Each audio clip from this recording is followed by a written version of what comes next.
Everyone, it's August 2020 and it's another video of my forest garden project. I'm showing you some of the things that didn't work quite so well first. The soil here was very compact, not very rich, but we have had a few tomatoes come up, and we think if we keep piling on the mulch and some more soil, next year this might be more fruitful. The buddleia has been wonderful. Sunflowers a little disappointing. They were supposed to be giants, but the bees are still enjoying them. See the bee on there? Yeah. Alright, so we have a big patch here. We're going to be putting in a laburnum and a magnolia, and then lots of ground cover. So it'll be very pretty. The insects will love it, and it will give us a bit of shade. Second cropping of peas and beans there.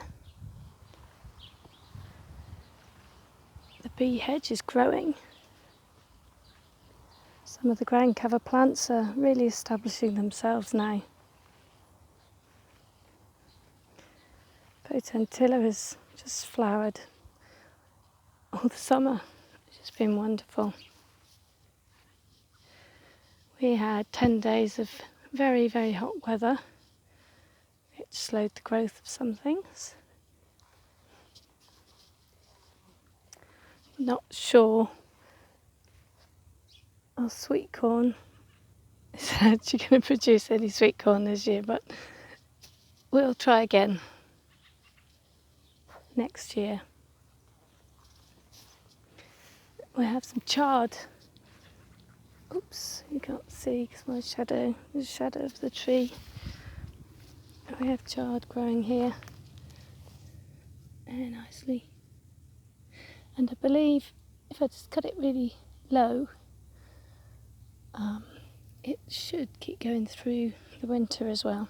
You'll also see lots and lots of green plums all over the ground here. I have to be a little bit careful because there are a lot of wasps.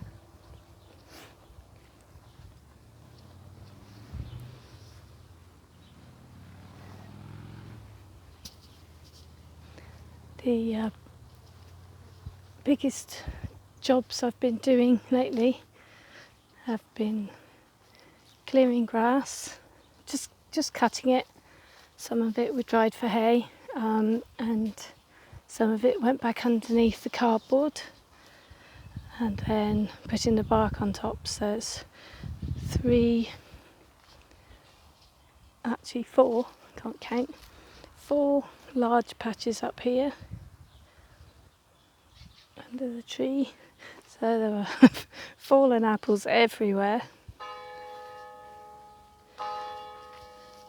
But we have a friend who's going to give us a lot of seeds in the autumn, and I've been propagating some plants, so hopefully we can start getting some in.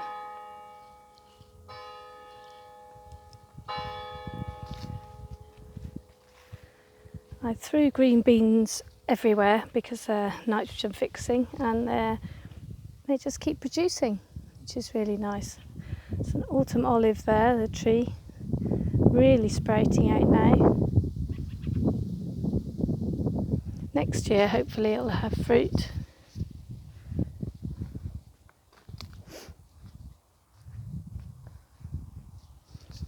And see, the plum trees are still hanging down their branches, although I have removed a huge amount of fruit, processing it as some of it's frozen, some of it's been turned into apple leather, some of it's been dried as prunes.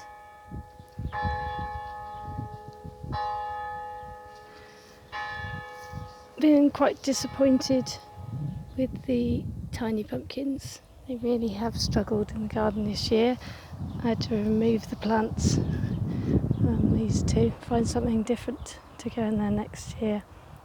I do have very successful all over the place butternut squashes, slightly damaged by the hailstones we had, but actually they've done all right.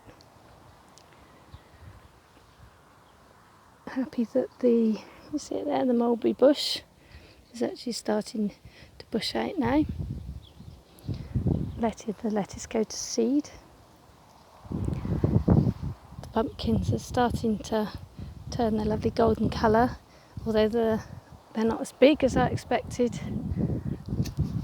I think everything sort of shut down when we had the really hot weather. Oops, I don't want to go too fast to make you dizzy. The courgette up in here, now the tree's grown its leaves around, is actually doing very well. I haven't had any fruit from it yet. Let's go on round. I have put cardboard down all the way along so it's easy for us to see where we need hedging plants, to just give everything protection from the wind. The beans here are going over, but they have been very productive. Walk you up here. I've had some nice courgettes and the plants around here. They didn't really grow enough to go up the poles, so I untied them, let them be free.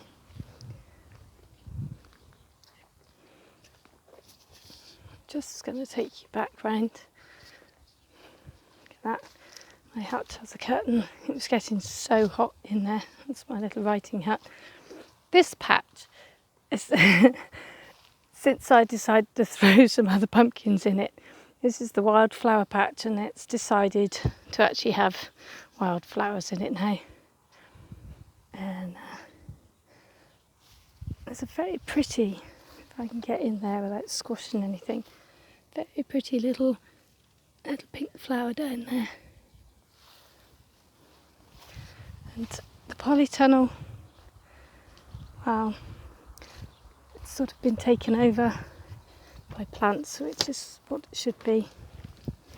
Look at this. Loads and loads and loads of tomatoes. Picking, I don't know, 6 to 10 a day, which I suppose doesn't sound much, but I'm very happy with that. I've had some gherkins off the gherkin plants, hoping for some more. There are loads of peppers growing, and I've already tried one of the chilies. It was hot, very tasty. So, that is my forest garden update and my beautiful, beautiful apple tree. See you next month.